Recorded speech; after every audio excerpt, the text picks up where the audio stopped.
രാജ്യത്തെ ഏതാണ്ട് എല്ലാ സംസ്ഥാനങ്ങളും കേരളം കൊടുക്കുന്നതിനേക്കാളോ അതിൽ കൂടുതലോ അവർക്ക് കൊടുക്കുന്നുണ്ട്. ഇപ്പോൾ കേരളത്തിലെ മന്ത്രിമാർ പറയുന്നത് ഞങ്ങളാണ് ഏറ്റവും കൂടുതൽ കൊടുക്കുന്നതാണല്ലോ പറയുന്നത്. കഴിഞ്ഞ 24 എൻ്റെ ഓർമ്മ ഡീൻ കുര്യാക്കോസിൻ്റെ ചോദ്യമാണ്. ആ ചോദ്യത്തിന് മറുപടിയായിട്ട് പാർലമെൻറ്റ് നൽകിയിട്ടുള്ള ഉത്തരത്തിൽ ആന്ധ്രാപ്രദേശിൽ 10,000 രൂപയാണ് കൊടുക്കുന്നത് സംസ്ഥാന സർക്കാർ, സിക്കിമിൽ 10,000 രൂപയാണ് കൊടുക്കുന്നത്. വിവിധ സംസ്ഥാനങ്ങൾ അതത് സംസ്ഥാനങ്ങൾ നൽകുന്ന അധിക ജോലികളുടെ ഇത് പരിഗണിച്ചുകൊണ്ട് തോത് പരിഗണിച്ചുകൊണ്ട് അവർക്ക് ഓണറേറിയം കൊടുക്കുന്നുണ്ട്. കേന്ദ്ര സർക്കാർ നിശ്ചയിച്ചിട്ടുള്ള ചുമതലകൾക്കപ്പുറത്ത് സംസ്ഥാന സർക്കാർ ഏർപ്പെടുത്തിയിട്ടുള്ള നിരവധി ചുമതലകൾ, ഏതാണ്ട് 30ഓളം ജോലികൾ.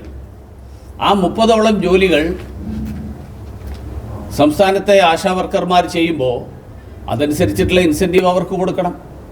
കേന്ദ്ര സർക്കാരിൻ്റെ സ്കീമുകൾ ഈ പറഞ്ഞ 2000 പറഞ്ഞല്ലോ, ഈ 2000-ത്തിനപ്പുറത്ത് കേന്ദ്ര സർക്കാരിൻ്റെ വിവിധ സ്കീമുകൾ, ആ സ്കീമുകളിൽ അവർക്ക് കിട്ടുന്ന ഇൻസെൻറ്റീവ് എത്രയാണെന്നും പാർലമെൻറ്റിലെ ചോദ്യത്തിന് മറുപടി കൃത്യമായിട്ട് പറഞ്ഞിട്ടുണ്ട്. വിവിധ സ്കീമുകൾ ഈ 2000 ഫിക്സഡ് ആണ്, അതിന് പുറമെയാണ് സ്കീമുകൾ.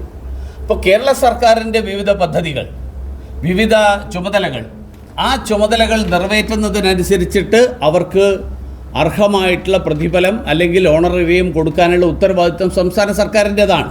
ഏറ്റവും പുതിയ വാർത്തകളും വിശേഷങ്ങളും വിരൽ തുമ്പിലറിയാൻ സീ മലയാളം ന്യൂസ് എല്ലാ ഡിജിറ്റൽ പ്ലാറ്റ്ഫോമുകളിലും ലഭ്യം.